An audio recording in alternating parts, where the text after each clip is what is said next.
Hello, everybody. Welcome to the Rotoworld Football Show. I am Patrick Daugherty, joined as always. I'm just going to say what day it is. It's Tuesday. You might be listening on Wednesday, but we're recording this on Tuesday with Lawrence Jackson and with Kyle Dvorchak.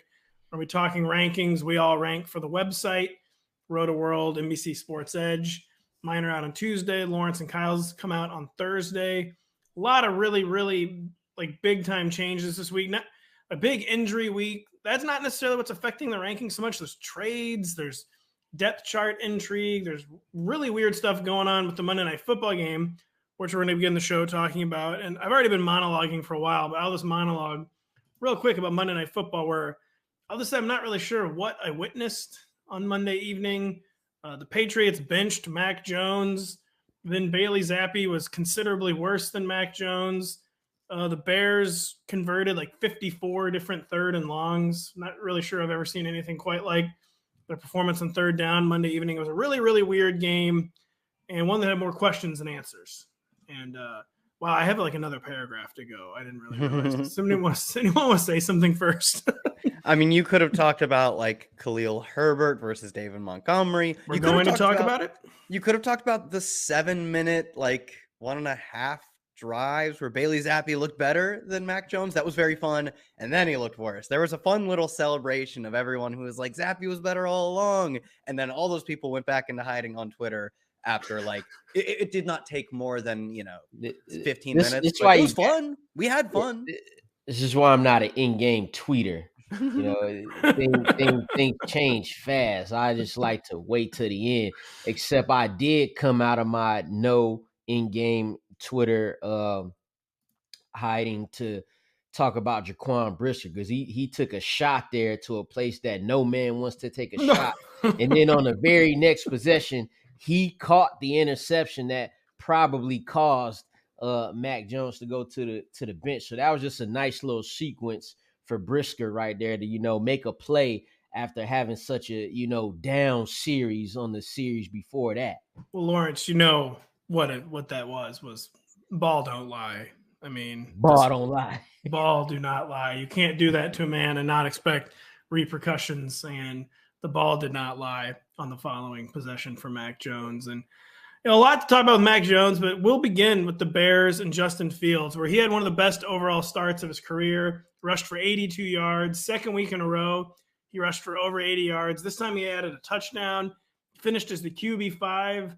I'll ignore the fact that Fields had a pick and was frankly lucky to escape without multiple turnovers. He had a lot of turnover-worthy plays, but he's just been playing a lot better. They've finally been using him as a runner much more. He's been getting more confident down the field as a passer. It seems like finally kind of striking up his connection with Darnell Mooney, even if Darnell Mooney has not spiked a week. As Fields' recent improved play finally made him a weekly streaming option. I'll begin with you, Kyle. Yeah, I mean, I liked him coming into this game just purely based on volume. Like what we saw from him early in the season was that the team was just petrified to ever let him drop back. And the way he's playing, like you sort of understand their rationale, even if I think in the long run, a not great passer is probably still better than a good running game, but you can understand why. But recently they've been flipping that script and it hasn't punished them. So I don't think we're going to see like a large turn of events. We've only got 2 interceptions in the past 4 games from him, whereas we have 3 touchdowns. We have his 4 games, over 20 attempts all in the past 4 games. And then not only the rushing, because all 4 of his best rushing games this year have come in his past 4 games, but design runs too. Like it was very clear this wasn't just more dropbacks equals more scrambles. It was also more design runs used more tactically than we've seen in the past. So I don't care if he's not going to be the best passer. I still think he's got a lot of, headway to make there. If they're going to let him drop back more often, and then they're going to design runs that are almost guaranteed to get him to 8-9 carries for 50+ yards a game, he's on that. He's finding a different way to be in that. There are a lot of guys between QB 8 and QB 15 type of range. And I kind of like him to be sort of at the top end of that range because rushing production is just broken for quarterbacks. It is. And Kyle, he said at least 47 rushing yards in each of his past 5 starts. He's averaged at least 5.9 yards per carry in each of his past 5 starts. And it's really ramped up over the past 2 weeks. Like you said, we're 12 and 14 attempts. He's had at least a 120-yard rush in 3 of his past 5 games. So the rushing is really getting home. But then, like you said, the really key part, even though it's still only like 20 to 25 attempts they have jacked up the attempts. And 25 is like a plausible outcome now in any given week for Justin Fields. What are your thoughts on Justin Fields, Lawrence? As far as the passing go, I'll take anything in the 20s for him, and he's done that the past 4 weeks. What he's also done is the past 4 weeks is hit the over on his passing yards because these books keep on disrespecting this man and giving him 150, 100. Now, he ain't just going for 300 yards, but he hitting the over. And when you could get him, I would have been good with 1 touchdown last night, but he threw one and he ran one. Now, is he a QB streamer? I would actually ask the question, is he a QB starter? Weeks 4 through 7, he's QB7. In the past 3 weeks, he's QB4. And he's going to run. Now that the Bears are, Bears finally listen to people on Twitter. And, hey, maybe if we design runs for him, this will work. And it was extremely effective. Someone get Arthur Smith on Twitter, please. Let him listen to some advice from the Twitter We eggs. trying. Log on, I'm about to just go down to Atlanta and have to fight him. But anyway, please do, please. And we got to remember too, this Bears team, which currently sit at 3-4 right now, this is not a good roster. This is nothing to beat. So I mean, you look at the Bears are 3-4, and then you look at a team like the Buccaneers that are 3-4. The Bears team is playing pretty good for what they got. Mind you, the Bears still not giving the most touches to their best running back. They're still refusing to do that, but that's cool. It's okay. That's what helped Justin Fields get his touchdown past Khalil Herbert right there. But a lot more, the offense looked a lot more functional with design runs for Justin Fields, getting him on the rollout, giving him time to scan the field. I saw times where he actually went through the progressions this game, whereas to last week, he completely just let a guy run wide open over the middle, and he took the deep ball. That's the kind of improvement I want to see. So when we're talking from a fantasy perspective, and like you said, the 82 rushing yards, he's going to give you that. And we've always talked about the quarterback play this season in fantasy and how there's only a few guys we could play. And with that being said, this guy might be a starter when you look at, what everybody else is doing. Yeah, he gets next week. He gets Dallas, which is a tough matchup. But after that, he gets the do we have a term for the opposite of a murderer's row? Because he gets like really good Samaritan's row, just giving away fantasy points type of deal. After that, it's in no particular order. I don't remember. It's Lions, Falcons, and Dolphins. Those teams are all bottom 6 and drop back EPA. So maybe you're not starting him with a ton of confidence. You're just hoping he gets the rushing production in this coming week, but you want to have him stashed for the next 3 weeks in a row because that is a really good stretch of fantasy production coming up. Yeah, Lawrence, I was probably being pretty conservative when I said streamer instead of starter. It was maybe because the problem this week, they are playing the Cowboys. It's kind of hard to see that one going well for Justin. Again, too, I think he was lucky to escape with only 1 turnover last night. But so the Bears, who did not add him any weapons, they have to lean into his live wire athleticism, playmaking ability. They are finally doing that.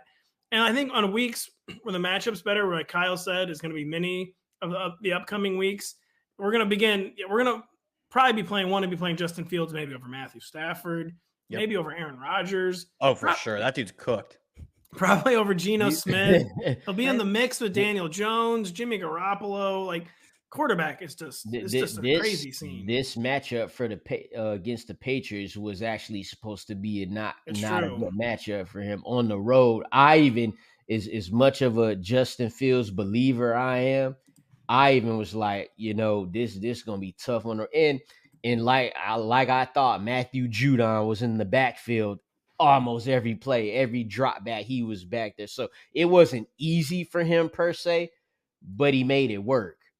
Pats were a top 5 EPA defense against quarterbacks coming in this game. You would have thought you kind of think they would have eaten him alive, and he got out of there and crushed him, frankly. I'll say it was a weird game. I would say it was kind of a fluky game. The Bears went 11 of 18 on 3rd down. That kind of just doesn't happen really. That's fair. They had some pretty fluky convert. Well, it's hard to say what is fluky because a lot of them were like 3rd and 14, or then Justin Fields very unflukily used his rushing ability. I still think you're on the right track, though, that like third and longs, it's just hard. Any quarterback, the best quarterbacks don't convert 3rd and longs at a super high clip, let alone a quarterback who struggled all year. So I think you're on track with something. And yeah, the Bears had some really good fumble luck, didn't they? I think they had they had 5 Fields supposedly had 4 fumbles and didn't turn a single one of them over. I don't know how many of those are just like muff snaps that he can get on. I don't know the exact count, but he didn't give any of them away. None of them were lost, which again, it's good luck. There were 6 fumbles in this game. The Bears had 5 of them and lost none of them. The Patriots had 1 and lost 1. So this is a game that could have looked a lot different. It's a game where, the game was a blowout. Had the game been closer, then you kind of look back to those turnovers. But you just said, what is fluky? Well, we saw the Panthers beat the Bucks. I'm in the mindset now where nothing's going to surprise me the rest of the way. Like, I'm going to stop being surprised. We just saw, an XFL quarterback, which is now an NFL starting quarterback. Over XFL MVP. Not technically. They didn't finish the season, but he would have been. He just, so, man, it's, yeah. Lawrence, to your point, the league this year, it's week 8. There's one matchup between teams that have winning records, and it's the 6-1 this entire week. This entire week, that are both We're all in London. It's the New York Giants versus the Geno Smith-led Seattle Seahawks. I rest my case. The only game where both teams are over 500. I think it's the only game. It's the only game where both teams are even at 500, let alone over 500. And it's the New York Giants and Seattle Seahawks. So. Been kind of a weird year. Lawrence, you kind of alluded to this in the Bears backfield, where it's just getting murkier. David Montgomery outtouched Khalil Herbert, only 15-13. The movement, the clamor is growing for Khalil Herbert. Montgomery still won the snap war. He still won the touch war. But do we think a move is being made here? Is Khalil Herbert becoming flex viable? Is David Montgomery maybe falling out of the top 24? What is going on in the Bears backfield? I don't know if a move is being made, but a move for sure should be made. Taking all of the numbers outside, if you knew no numbers and you just looked at these two playing football and running the ball and how they navigate their blocks and whatnot, it's time to do something with Khalil Herbert here. I ain't saying you gotta, bench David Montgomery completely, although that would be nice, but Khalil Herbert would he has done, every time he gets in the game, he's making plays. He did it last week in a game where nobody made plays in that Bears and Broncos game. He made the one big play. You get this game here, he scores 20 yards on the screen, always a much more efficient runner. So we may be seeing something. The coach said it was going to be a hot hand going into this game, and it still didn't look like that. It looked like it took them a while for Herbert to get in, but once he did, he was, like he always is, an efficient runner. Kyle, are we flexing Khalil Herbert? Are we is David Montgomery RB2 and its death rattle? What is your opinion on the matter? Yeah, it's like a Tony Pollard, Ezekiel Elliott situation in that, there are so many situations like this. And I think there is some truth to the fact that, like, someone does have to handle the difficult carries. Maybe we could reduce the number of difficult carries given around by not, just running into stack boxes on 1st and 10 at the most predictable situations. But I digress on that point. That's not important. What is important is just simply the touch split. And it does look like we're working towards a true 50-50. They told us this coming in. And there have maybe been, there had obviously been reasons to do it before, but I was fully wait until I see it. You probably should have been starting Khalil Herbert from week 1. Probably should have started at some point last year when David Montgomery was healthy. They hadn't done it. They're finally making the switch. And this team is at least adapting a bit. They're finally giving us the best version we've seen of Justin Fields in his usage. They're splitting the backfield, which is probably what they should be doing. I'm kind of open to the idea that they're both in that low end RB3 range until one of them separates me. I hope it's Khalil Herbert, but I have no clue if they'll ever get beyond that close to 50-50 split. And this wasn't the Bears first 200-yard rushing game this season, so it could be just a backfield that's big enough for the two of them. And David Montgomery is proven to be a good NFL running back at this point. He's not a star, but I'd say he's a good NFL running back. Khalil Herbert just does appear to be better. Yeah, Khalil Herbert's electric. He's got 5 carries of 15 plus yards. David Montgomery has 1 on 2 more carries. But on the other hand, David Montgomery does have, per next gen stats, a positive rushing yards over expected per attempt. Like you said, he's not a particularly bad running back. He's also, I believe, better in yards per route run than Khalil Herbert. So he does a lot of things well. Just Khalil Herbert straight up is a more electric, explosive runner. He's top 5 in yards yards per carry over expected per attempt. He's truly elite in that aspect of his game. But David Montgomery's worthy of getting touches too. And Herbert's not a big dude. You probably don't want him taking on a full backfield, to be fair. Yeah, it could be maybe Pollard where they're just trying to, or like an Isaiah McKenzie situation where they know maximize the times he's on the field. Yeah. You don't want him on the field every single play. Maybe. Except when David Montgomery is out and they give him 20 carries and he go for 157 and 2 touchdowns. Good point. That is a good point. But Isaiah McKenzie went nuts too when everyone was hurt, but then he got hurt because he's a real tiny guy. I don't know. It's a head. A head. By the way, it's 181 rushing yards per game for the Chicago Bears. So that leads the NFL, by the way. So I think they could both be flex viable.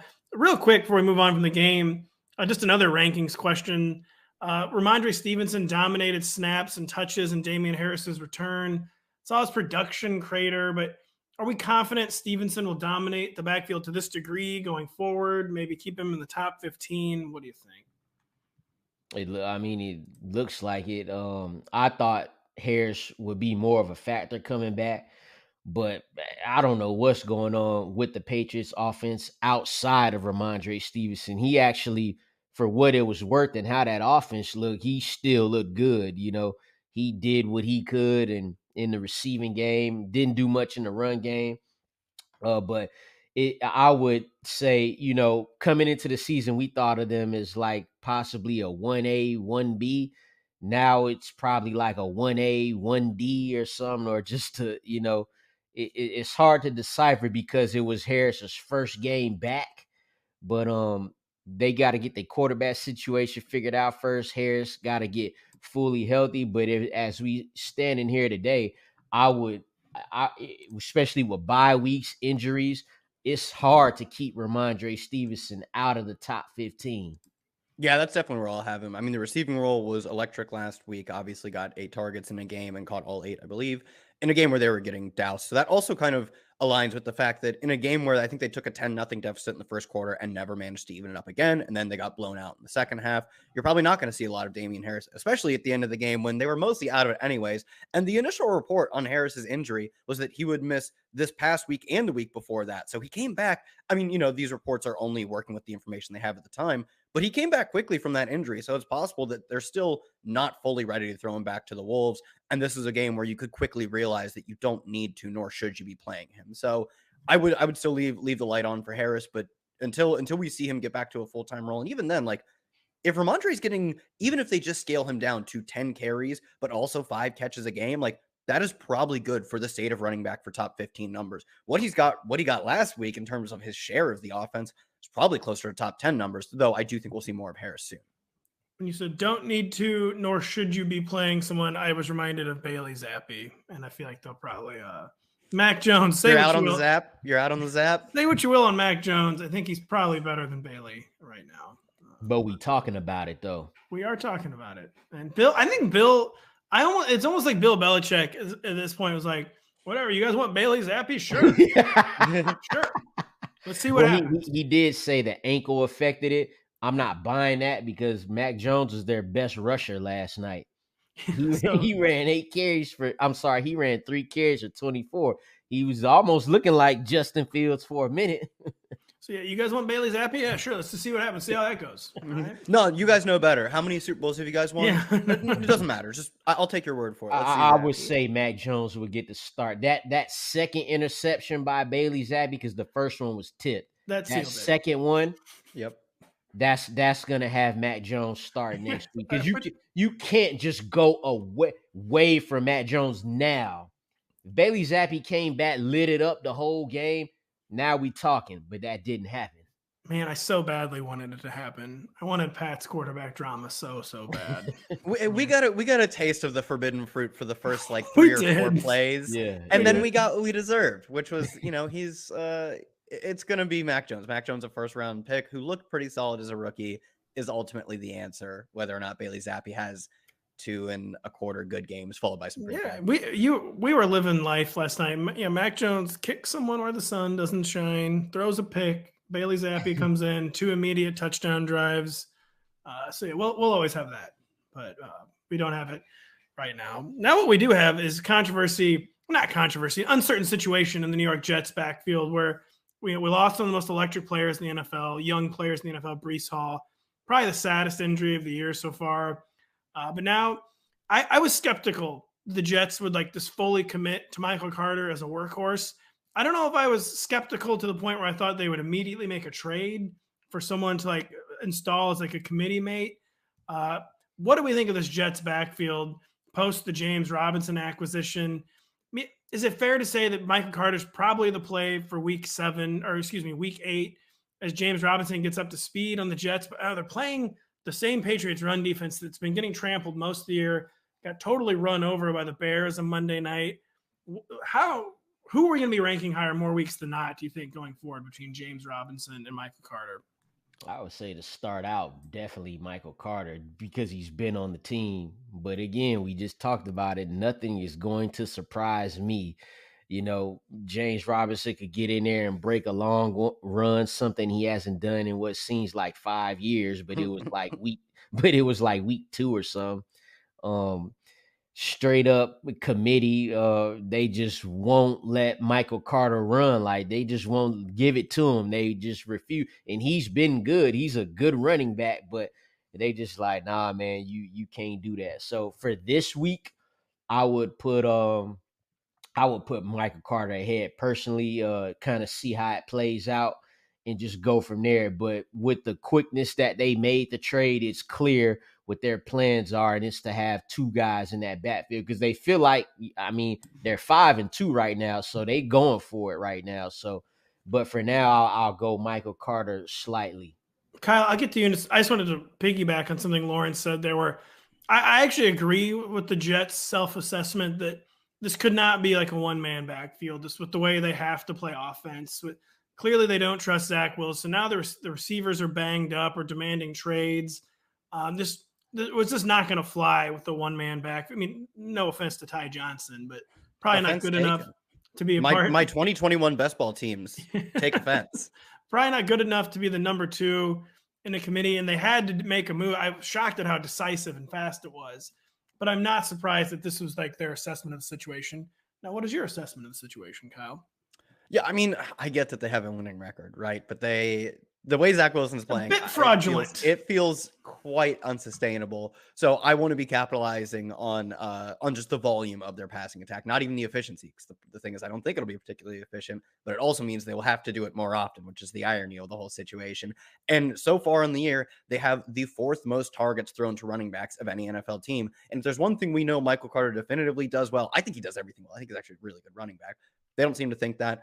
But they do still, I believe, will at least be looking to get him targets. This year, he's top 20 in yards per route run among running backs. Last year, he was in that same range, and he was top 10 in yards after the catch per reception. He is a good pass catcher out of the backfield. Robinson is no slouch at that, but I don't think he offers you anything above average. Maybe as a pass blocker, you could argue he does. But I do think if they're going to continue throwing to the running backs, it's going to be through Michael Carter. And I think they're going to be passing more often than we've seen them because I don't think they're going to be winning as often as we've seen. So I'll be banking on Michael Carter, not because I think he gets more of the carries or even the starts, but he plays the role that I think will matter for this offense, which is the pass catching role. I mean, they're 5-2 with wins over Kenny Pickett and Mitch Trubisky split a game against the Jets. Then they got Skylar Thompson for the Miami Dolphins. Then they got Brett Rippon. So, so they're better than those bad teams. Something good teams do is beat bad teams. So the Jets are beating bad teams at least. So it's not like we can totally discount the record. I mean, now they're playing Bill Belichick 2 of the next 3 weeks. In between, they're playing the Buffalo Bills. Then they do play the Bears. I mean, it's a much better team than it was last year. We can't take that. But yeah, 5-2 feels fluky. And just 2, they're going to have to. I mean, Breece Hall was the engine of all of this. And I know it's so sad. That last touchdown run is just, it was beautiful, man. He didn't even have to make no move. He just glided through the hole and was outran the angle. Beautiful stuff, really. It was a bummer, but Yeah, Michael Carter, I mean, we'll give him – I wouldn't be shocked if James Robinson surpassed – but James Robinson might not have enough juice right now. As Lawrence said, hasn't been ripping big runs. They were saying his knee was hurting before they traded him, the Jaguars. And he for 6th round, I think it was a no-brainer move for the Jets. I do probably agree with their assessment. They can't be giving Michael Carter like 25 touches a week, but 16 to 18 feels realistic for him. Like Kyle said, I think a lot of them be in the passing game. Hopefully he can become like a low-end RB2 most weeks. And James Robinson is probably going to be like maybe in that classic 10 to 12 carry, like low-end flex vein, and if that even. Yeah, it's tough to see, you're like you said, if that. I would love to see Michael Carter get 16, 18. If he gets that, I would start him every week. I'll start him every week because sometimes almost half of them might be in the receiving game. That's a good point. Please. And yeah, Kyle, I really hope they got to pass more. I mean, please don't just make Garrett Wilson a non-entity. You have to pass more. I mean, well, they need Elijah Moore now because Corey Davis is out. So Elijah Moore, I think he's traded himself to the Jets. He's just to say he's traded himself to a better situation now that Corey Davis is banged up. Now that they're going to have to pass more by necessity. Maybe just view it as a trade, Elijah. You have been traded to the New York Jets and they need you. Lawrence, who have you been having trouble ranking this week at running back? Well, for this week, it's going to be Gus Edwards. He came back in a nice fashion there. They wasted no time in making him the guy at running back. Still, sort of a committee there because the Ravens are never just going to stick to one running back. That's just not what they're going to do. But they will run with a lead running back, and they did that with Gus Edwards. It seems like they waited the right amount of time to bring him back, as opposed to J.K. Dobbins, who's out, and that's why Gus Edwards has this opportunity. The reason why I'm having trouble ranking him this week is because he did run well. He got the 2 touchdowns, but now you face the Bucs, right, who have the 8th best rushing defense against backs in fantasy this year. But on the flip side, they just let Chuba Hubbard and Deontay Foreman combine for 181 rushing yards. So which Bucs defense are we going to get here? Which Ravens offense are we going to get here? This is a game where each of these teams have a chance to get back on track in prime time. And who's it going to be? So you got the factor there. Like I just mentioned, Hubbard and Foreman ran all over the Bucs. But the Bucs deep down are a good run defense. And well, when you have to worry about Lamar Jackson, that opens it up for running backs like Gus Edwards. So that's kind of, having me, that's giving me trouble on like this dude could be a top 12 back this week, but he could also be outside the top 24 at the same time with how the Ravens offense been playing. Yeah, dude who just came off the PUP list too from a knee, torn ACL on a short week. Last week too felt like near like the outer range of his like range of outcomes in terms of like good outcome. Or obviously he's not going to score 2 touchdowns most weeks in Lamar Jackson's offense. And like I might give Gus kind of like a probation week. I feel like, and maybe put him in like the 24 to 30 range. Just especially after the saga they've been through with J.K. Dobbins, I feel like they're going to want to take things easy on Gus's knee. But maybe Gus's knee is just a lot healthier than J.K. Dobbins. It could be that. Yeah. It could be that. We just really like with 2 different guys could obviously got 2 different knees, so we don't know the situation with obviously Dobbins is a lot worse, but like Gus Edwards running 16 carries for 60-some yards, that part I could count on that every game, but can you count on the touchdowns? And we already know the receiving game that's not going to happen. So where do we go from here? Kyle, who are you having trouble ranking at running back this week? I have a difficulty knowing how high I need to push up Raheem Mostert. Normally these are like, can I just not rank Kyle Pitts this week? I really want to not rank Kyle Pitts this week, but I've come to you with optimism that Raheem Mostert, I mean, unless you draft Chase Edmonds, but that's on you, that Raheem Mostert, he is truly evolving into, they've like completely elevated into this 3-down back kind of role. Last week, he dominated the team's routes. He was good in terms of target share, and it's been weeks and weeks that we've seen him clearly be the team's #1 running back in terms of carries. This week he gets, I believe he gets a great matchup against the Lions, who are both terrible against the pass and the run. His team also has the second highest implied team total and their favorites. Like, he's a workhorse back on a really good offense. That's what we would say about a top 12 running back. I'm not sure I'm throwing him in there yet, but like, if you run the projections based on his role for the past 4 weeks with his implied team total, he's probably going to look like a top 12 running back. I have him as the RB12. Okay. Kind of for all the reasons you laid out. And I was skeptical the Dolphins would give him like the complete pie, especially with his injury history, but they're just not on the same page with Chase Edmonds. And they clearly decided we will feature Raheem Mostert to Raheem Mostert gets hurt. They're probably assuming he will get hurt at some point. I mean, not even trying to be funny. They understand his history better than we do. And then it's a risk to give him these kind of workloads, but I think they just feel like they don't have any other choice. You know, their season's kind of on the brink. I mean, on the brink is strong, but what are they? I think they're 3-4, I think. 4-3. 4-3. They're gonna roll the Lions. Yeah, they're gonna win this week. So no offense to the Lions, but really, really good matchup for Raheem Mostert. And yeah, Kyle, it felt weird, but at least in the initial ranks, I had to jam him into the top 12.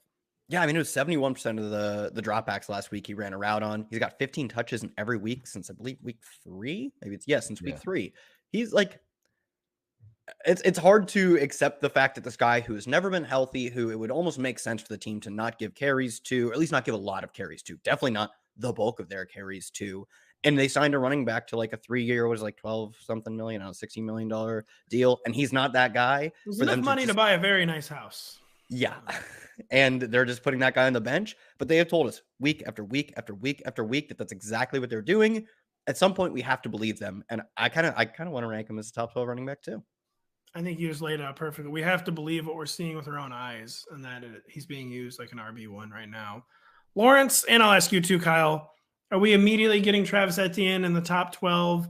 Now I'm kind of wondering if like the touch disparity on Sunday was just to keep James Robinson healthy ahead of a trade, and then maybe like maybe Jermichael Hasty will be more involved this week or something. But are we getting Travis Etienne immediately into the top 12?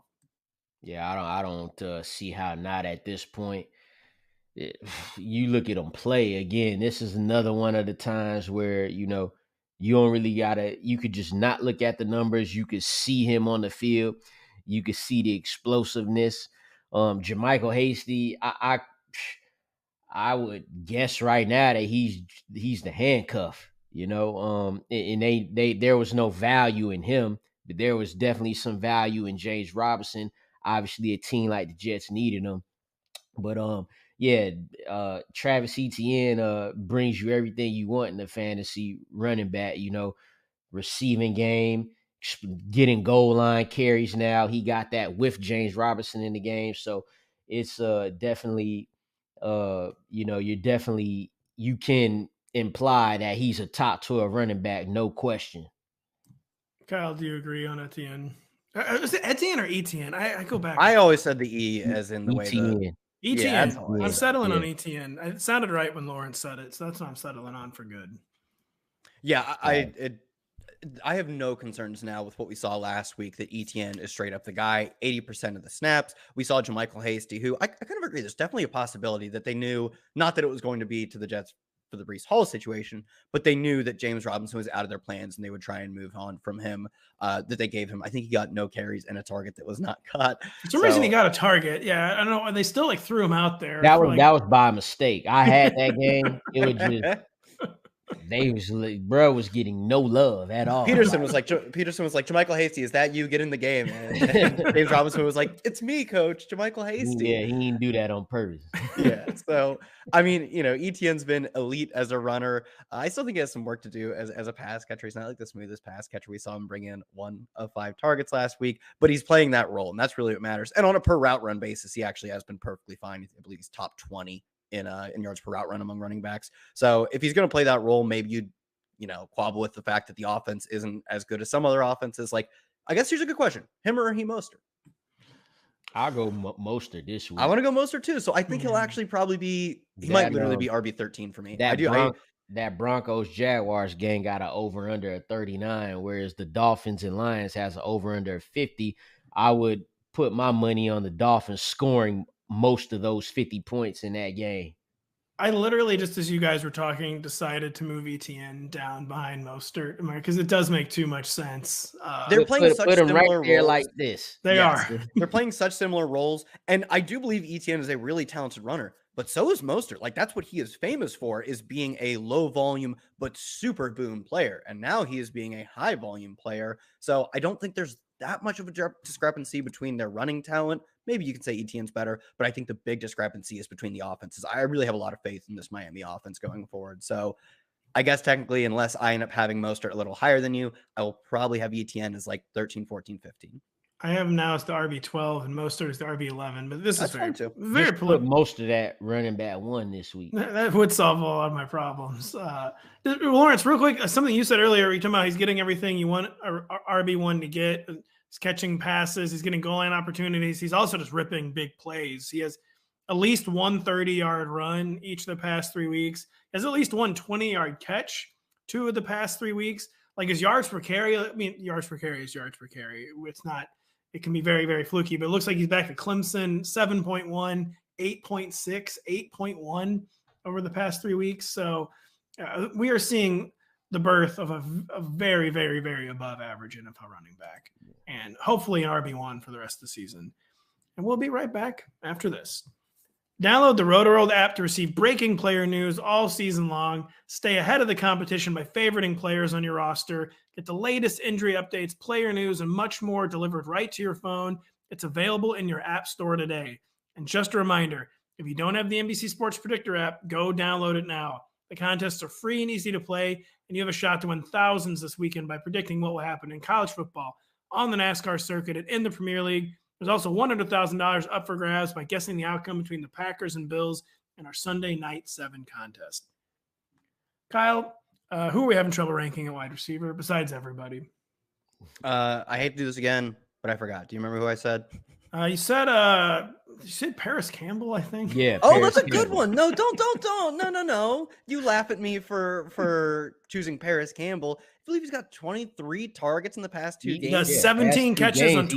He's been balling. Yeah. 17 catches and 23 receptions, but there's a bit of a variable, Kyle. That is why, as I remembered as soon as you said it, I was having trouble ranking him.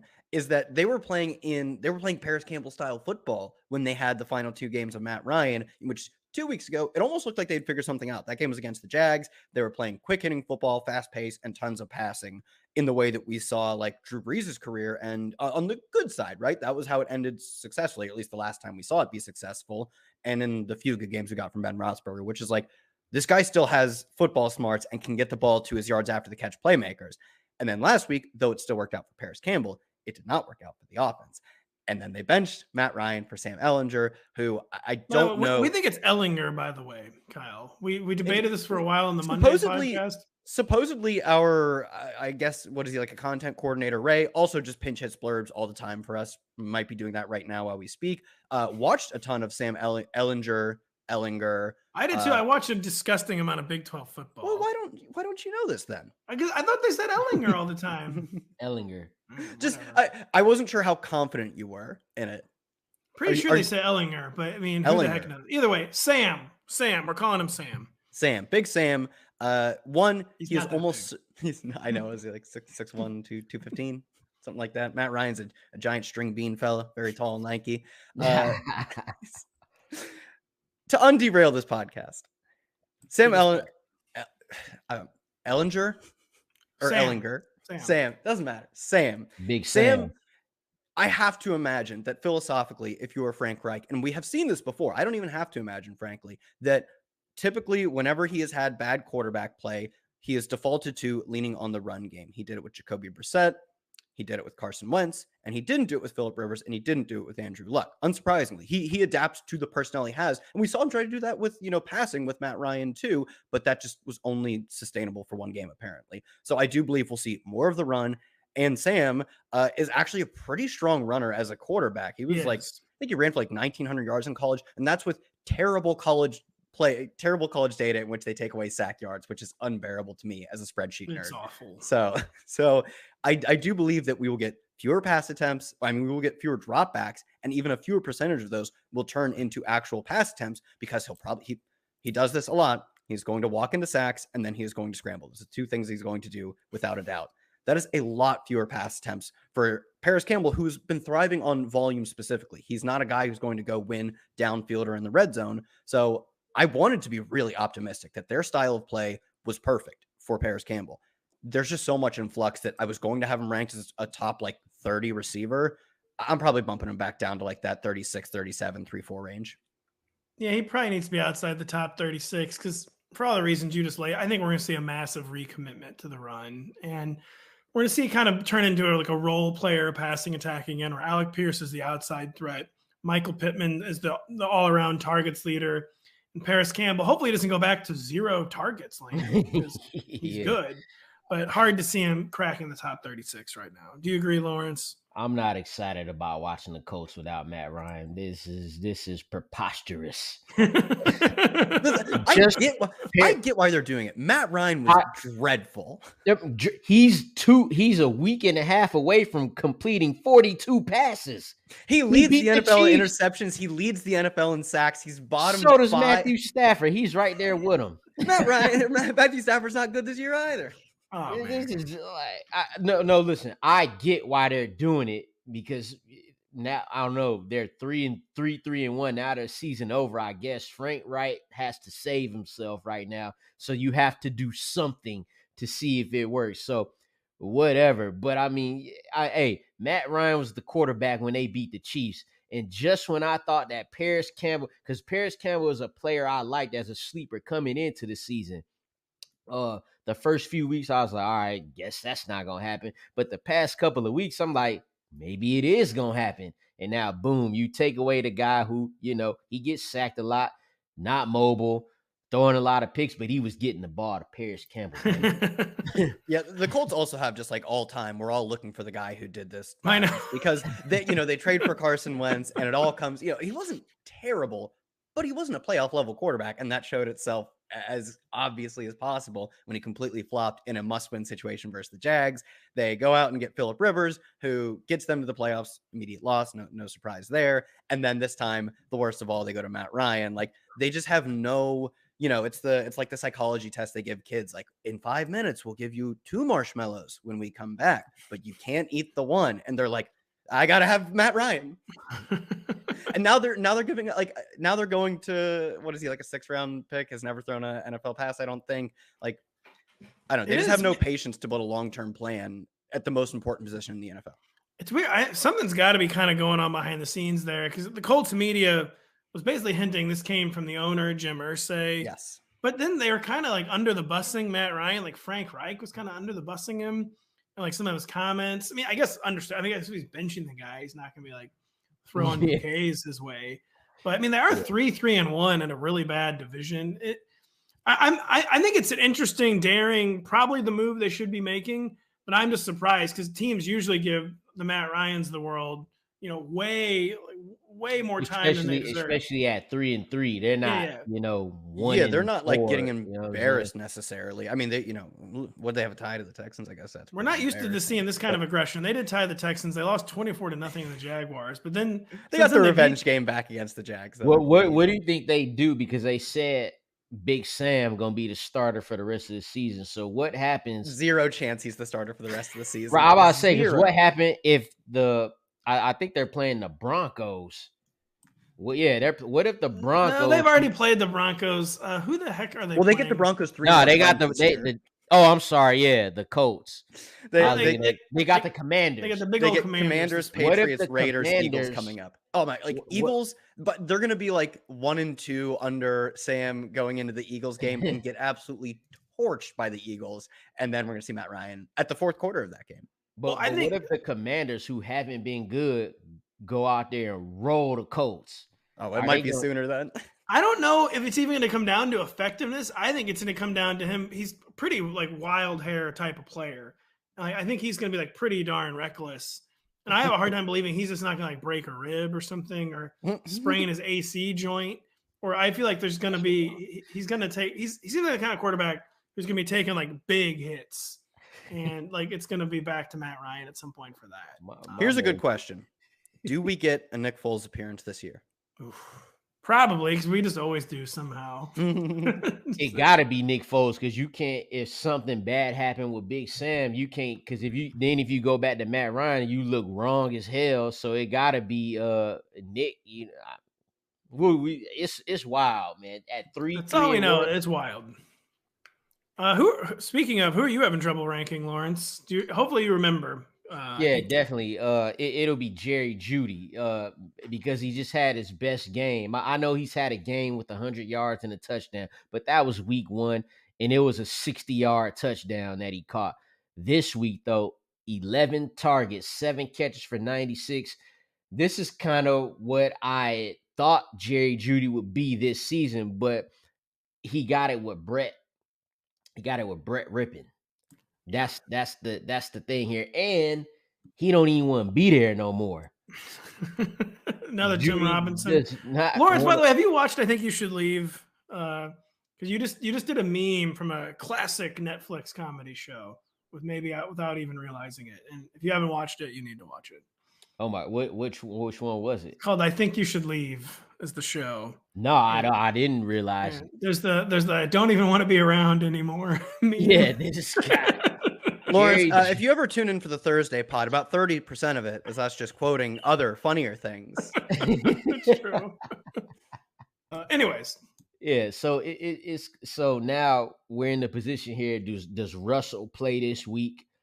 Is it Rippon? Because when it's Russell, well, he hasn't had a game. Jeudy hasn't had a game like he's had with Rippon it. You know what I'm saying? So you got that factor. And then the fact that he don't even want to be there no more. Those two things have me troubled at where to rank Mr. Jerry Jeudy this here week. I will say with Jerry Jeudy, he's outgained Courtland Sutton 256 to 163 over the past 4 weeks. Where the narrative is maybe kind of falling apart. That like Courtland Sutton was like the guy, and he's cleared 50 yards in all 4 of those games. So a lot of it was this 96 yards from this past weekend with Brett Rippon, but he had cleared 50 yards in 3 straight games with Russell Wilson, which Courtland Sutton had not done. And it's hard to really project this offense since it's just been in such disarray. It's almost like none of the data is reliable, and it's still probably reason to believe Courtland Sutton is the guy to roster there, the guy you want to be playing. But I mean, Jerry Jeudy, his speed, when he gets the ball in his hands, his speed is translating to the field. I know that. It's going to look great on the Ravens. He's definitely – he needs more work, man. He just needs more work. Got him like – wait, hold up. Sorry. One more point, too. There's another thing, too. We don't know if he's going to be on the team. So that also makes it harder to rank him because he could be gone any day now. So we also don't know that. I can't. They would be insane. I mean, the reports aren't going away, but they would be insane to do that. They cannot be taking weapons away, right? I mean, or are they going to get Eric Salbert more involved behind their new leading targets man, Greg Dulcich? Like Alberto. Maybe. Make them active. This was always the thesis of the play, is that they would trade away Jerry Jeudy and KJ Hamler. Was always base 2 tight ends. Thesis of the play. The thesis of the next play is that he already got 13 targets in his 2022 debut. DeAndre Hopkins was not eased into the season at all. Are we immediately returning DeAndre Hopkins to wide receiver 1 when, you know, kind of by the end of last year, we were not ranking him as a wide receiver 1 before he got hurt because the target totals were way down, the production was way down. It seems like now they need him like super bad. Where are we ranking DeAndre Hopkins off that 10-catch 2022 debut? I think I might have him in the wide receiver 1 range this week. I usually am doing my rankings on Wednesday, but I mean, he was targeted on 50% of his routes, and this wasn't like you said, he's going to play 18 snaps. We're going to make the most of those 18 snaps. He played like over 90% of the snaps. So it was clear that he knows the system. He's healthier than ever. He is the system. The miracles of modern medicine, as it turns out, have made him quite healthy this year. So he comes back and is absolutely the focal point of the offense. And even though it's maybe not the most exciting offense, it at least produces volume for its players, catchable volume for someone like DeAndre Hopkins, which they've sorely needed. So I probably will. Yeah, I'm pretty confident that I'll have him as a wide receiver 1 when I run my stuff out tomorrow. I'm with you there. And just a quick note about Hopkins. In that first game back, he went over 100 yards. Last season in 10 games, he didn't get over 90 one time. Oh, my God. So it's nice to see him come back and get a 100-yard game just off the rip, you know? He looked – I think he looked just strong. a lot better than he did last year. Something must have been going his workouts. I don't know. Something must he have, was like, banged really... up like all last year. Come on, Kyle. Hey, look, he got a little natural swole going on now. He out there like he was like perma questionable injured on the practice report last year. And every time he came back, you're like, you probably could have just held him out for another 2 weeks. So he definitely was like physically at his worst last year. And then he took some vitamins, like you were not so subtly alluding to. And hopefully those vitamins effects carry over for the rest of this football regular season. So one of the victims of DeAndre Hopkins coming back and his dominating targets was Zach Ertz. I believe it was only 2 catches on 4 targets. He'd been a volume-based tight end 1. Are we kind of keeping the faith with Zach Ertz in like the top 5 or 6 at just a horrible, horrible position? Because the people we've been moving ahead of him are like Taysom Hill, Tyler Higbee, TJ Hawkinson, Dawson Knox, Pat Freiermuth. Are we giving Zach Ertz a mulligan on last week? Does anyone care? I know. I don't think so. I don't think I'm giving him a pure mulligan. I do think I will give him, some credit for the beginning of the season, in which, like, it's not like they had nobody else up until 2 weeks ago. Marquise Brown was legitimately playing a pretty strong wide receiver 1 role. He was like over his final 4 or 5 weeks, he had like the first or second most targets in the NFL. So it's not like he was the number 1 receiver. That is Zach Ertz, and now he isn't. Though his splits with and without DeAndre Hopkins were pretty poor last year in the with splits. So, I mean, he's definitely still a tight end 1, though. Do I think he is sort of that, well, he's getting there on PPR volume either way type of guy? That's probably not quite true anymore. But is he still top 10? Almost certainly. We're running out of time. I wanted to ask about some quarterbacks real quick. And like, what do we do with Tom Brady? He's had more than 1 touchdown and 1 start. Of course, the whole week 7 stat line looked a lot different if Mike Evans had not dropped what was quite literally unreal, a wide open 75-yard touchdown. One of the more tilting drops I've ever seen, since I do have Brady in my distance scoring league. Was not tilting my absolute face off after that happened.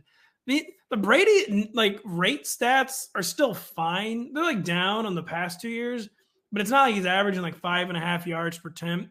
I don't think he's getting particularly dinged in the advanced metrics. Like, he still seems fine, but can we keep ranking him as like a top 8 or 9 quarterback? You've been ranking him as a top 8 or 9 quarterback? Dude, when you look at this stuff, man, who are we ranking? Are we ranking Derek Carr ahead of him every week? I'm ranking Justin Fields ahead of him this week. Definitely ranking Justin Fields. Definitely ranking Daniel Jones. I'm actually not, because he's kept the floor so nice and tidy. He just has not had any ceiling at all, which is just not like him.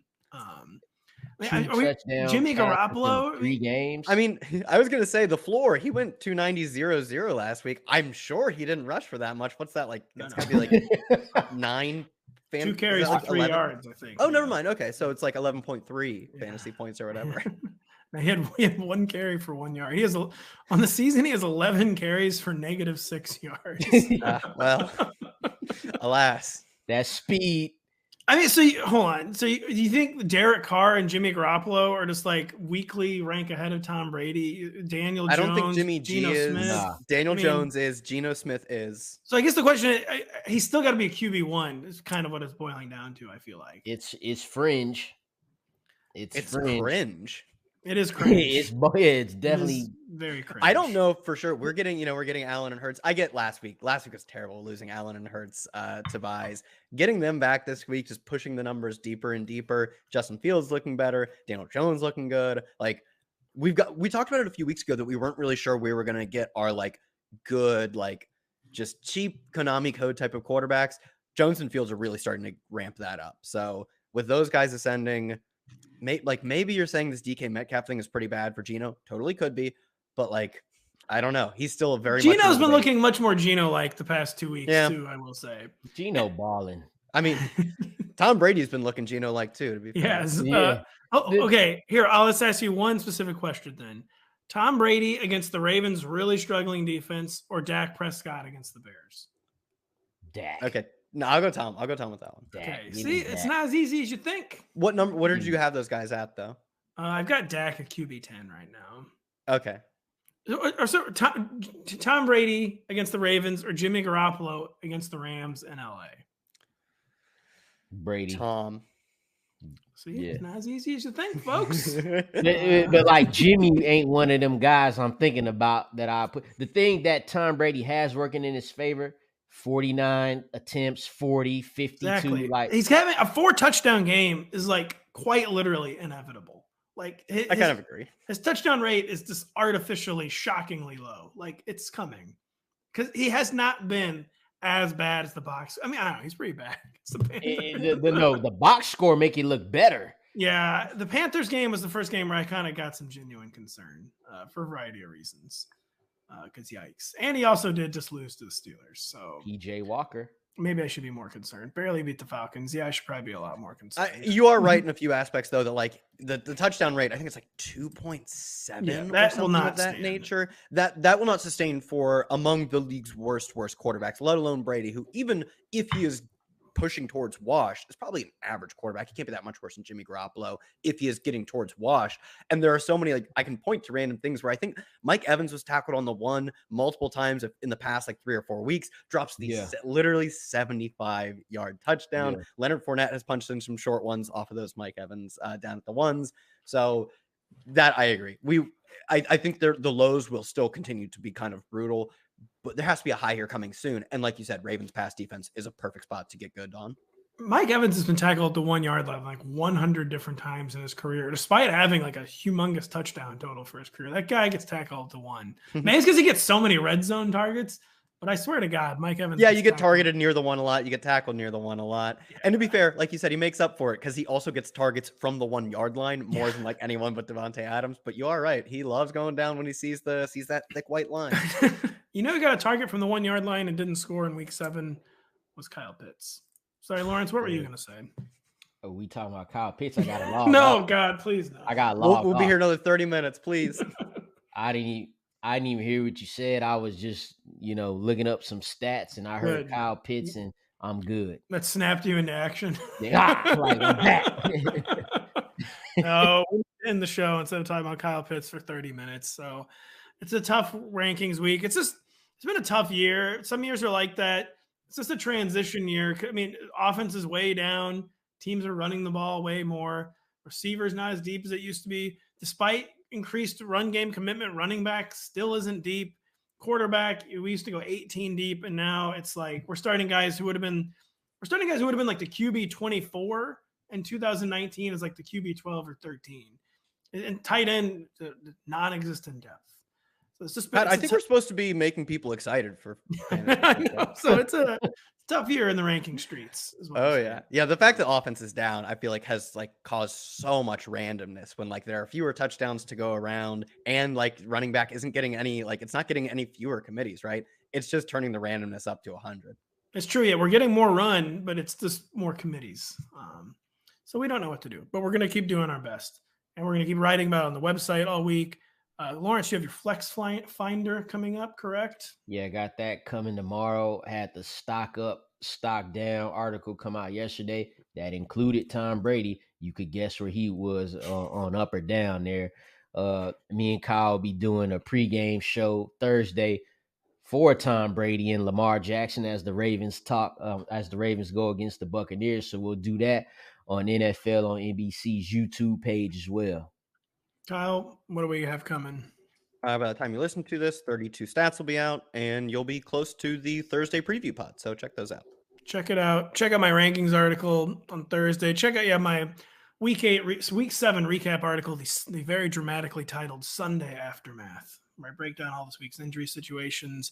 Check out Denny's waiver wire columns. Check out everything. Check out the blurbs. A lot of injuries this week, so a lot of injury updates. For Kyle, for Lawrence, I'm Pat. We'll catch you later this week. Hey, it's Matthew Berry from NBC Sports and Rotoworld.com. Just want to thank you so much for watching what you just watched, or at least being too lazy to click out of it after the autoplay just kept it going. So either way, thank you so much for just letting it scroll by your screen. And now I'd like to ask you respectfully, okay, respectfully, please subscribe to the NFL on NBC YouTube channel for the latest NFL news, fantasy headlines from Rotoworld, and betting analysis from NBC Sports Edge.